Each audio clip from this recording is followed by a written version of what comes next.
लोकसभेसाठी महाविकास आघाडीत वंचित बहुजन आघाडीनं 12 जागांची मागणी केली। काँग्रेस, शिवसेना, ठाकरे गट, राष्ट्रवादी, शरद पवार गट यांची स्थिती 2019 सारखी राहिलेली नाही, त्यामुळे समसमान जागा वाटप झालं पाहिजे अशी भूमिका वंचित बहुजन आघाडीनं घेतली। एमआयएमचे खासदार इम्तियाज जलील यांनी महाविकास आघाडीला ऑफर दिली। काँग्रेसपेक्षा महाराष्ट्रात एमआयएम मोठा पक्ष आहे, त्यामुळे इंडिया आघाडीत एमआयएमला सामील करून घ्यावं असं जलील यांनी म्हटले। एमआयएममुळे भाजपला फायदा होतो असा आरोप करण्यापूर्वीच इंडियात सामील होण्याची ऑफर देत असल्याचा टोलाही जलीलांनी लगावला। भाजपकडून कसब्यामध्ये पुन्हा हेमंत रासने निवडणुकीच्या रिंगणात उभे राहण्याची शक्यता आहे। भाजप प्रदेशाध्यक्ष बावनकुळे यांनी तसे संकेत दिलेत। पोटनिवडणुकीत रासने यांचा काही मतांनी पराभव झाला होता। येत्या काळात आपल्या सर्वांच्या आशीर्वादानं ते निश्चित यश मिळवतील असं वक्तव्य बावनकुळे यांनी केलंय। उद्धव ठाकरे किंवा राहुल गांधी पंतप्रधान होऊ शकतात असं मोठं विधान खासदार संजय अमृत नोनी आर्थो प्लस, ये एक प्रूवन फॉर्मूला है। इसमें मौजूद नोनी फल के गुण और आयुर्वेदिक जड़ी बूटियां शरीर को जरूरी पोषक तत्व देने के साथ साथ हड्डियों और जोड़ों के घिसने, उनमें होने वाले सूजन और दर्द को रोकने में मदद करता है। दर्द मुक्त जीवन के लिए अमृत नोनी आर्थो प्लस। भाजपकडे मात्र गेल्या 10 वर्षांपासून एकच चेहरा असल्याचा टोलाही लगावलाय।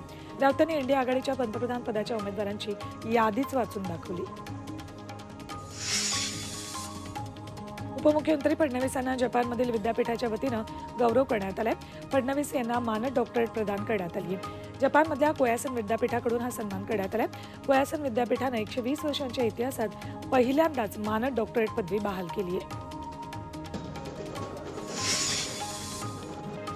सातारा जिल्ह्यातील फलटणमध्ये भाजप प्रदेशाध्यक्ष बावनकुळे यांनी घर चलो अभियानाअंतर्गत व्यापारी आणि सर्वसामान्यांशी संवाद साधला।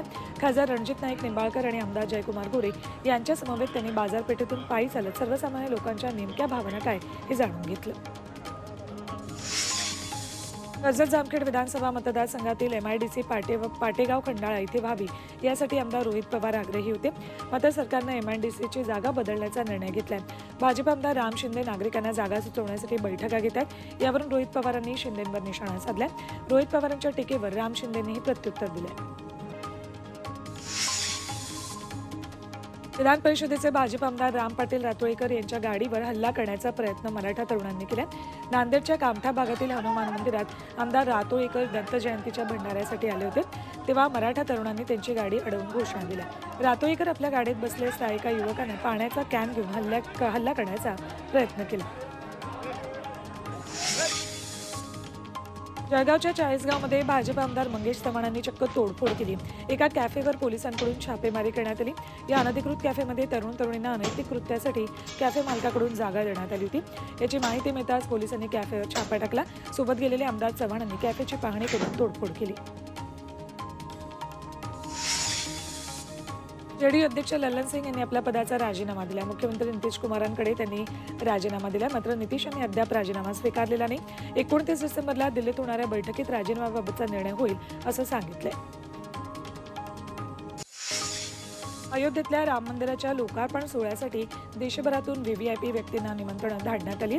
केंद्राच्या व्हीव्हीआयपी यादीत उद्धव ठाकरे नाहीत, मात्र राज ठाकरे आहेत असं विधानमंत्री गिरीश महाजन यांनी केलं। राम मंदिरावरून टीका करणाऱ्यांना बोलावण्याचं कारण काय असं वादग्रस्त विधानही महाजनांनी केलं। राम मंदिरावरून भाजप आणि ठाकरे गटामध्ये सामना रंगलाय। बाबरीचा घुमट कोसळत आज पळून गेले अशी घणाघाती टीका राऊतांनी केली, तर भाजपनेही जोरदार पलटवार केलाय। आम्ही 20 दिवस जेलमध्ये होतो तेव्हा संजय राऊत आणि उद्धव ठाकरे कुठे होते असा सवाल महाजनांनी केलाय। बाबरी पाडली त्यावेळी संजय राऊत कुठल्या बिळात लपले होते, त्यांचा राम मंदिर आंदोलनाशी संबंध काय असे सवाल उपस्थित करत भाजप आमदार शेलारांनी पुन्हा एकदा ठाकरे आणि राऊतांवर निशाणा साधलाय। मुंबईहून थेट राम जन्मभूमी अयोध्येसाठी विमान सेवा सुरू होती। इंडिगोनं मुंबई अयोध्या आणि अयोध्या मुंबई थेट फ्लाईटची घोषणा केली आहे। 15 जानेवारीपासून मुंबई अयोध्या थेट विमान सेवा सुरू होणार आहे। दुपारी 12:30 मुंबईहून अयोध्येसाठी विमान रवाना होईल।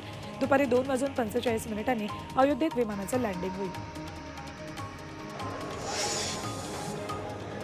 नवी मुंबईतील एपीएमसी फळ बाजारात गोल्डन सीताफळाची आवक वाढली। बाजारात 4 ते 5 प्रकारची सीताफळं उपलब्ध आहेत। सीताफळांना प्रति किलोला 30 ते 60 रुपये भाव मिळतोय।